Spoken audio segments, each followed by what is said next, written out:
Won't let me live ex-pro Rallies behind Jannik Sinner, Iga Swiatek, and Simona Halep amidst their doping saga this year.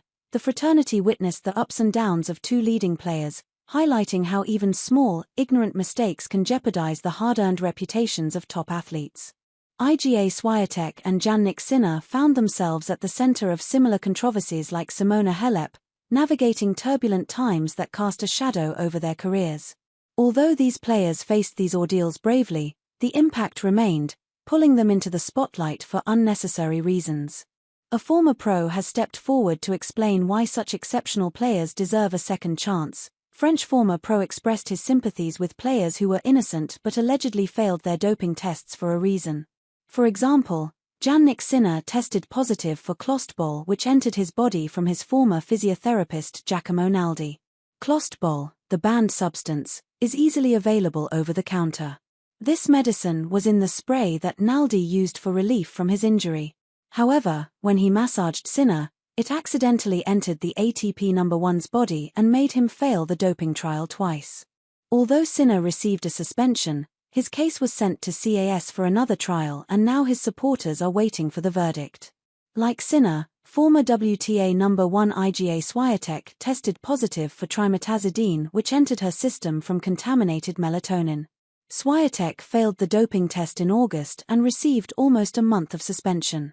After the news came to light, Swiatek clarified the situation to her social media followers.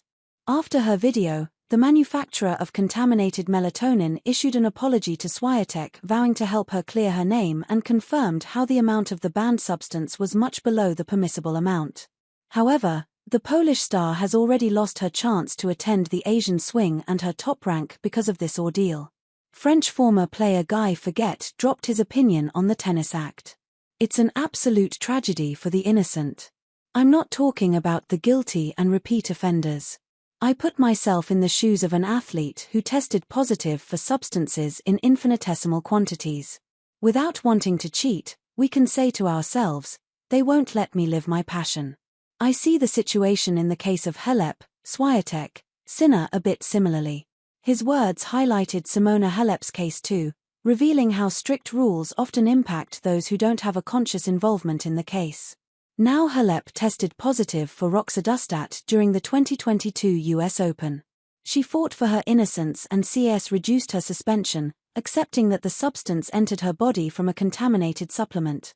Although these tennis stars didn't receive suspension as long as Halep, the ordeals impacted them mentally.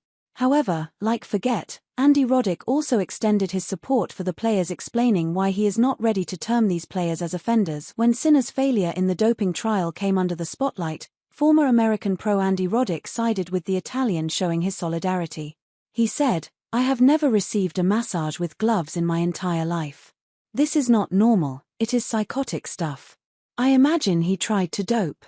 Well, it would be the worst attempt ever. He did not get any benefit, the amount is equal to less than a grain of salt." Roddick's statement explained why the fraternity should believe Sinner's side of the story. He followed a similar logic about Swiatek's case and said, "It's unfortunate. I think it's just really proving that we need consistency with messaging. We need clear outlines of rules. You go on the ITIA site and they say 40 or 30%, I forgot the number, but somewhere around there of positives are from contaminated supplements that you and I probably take.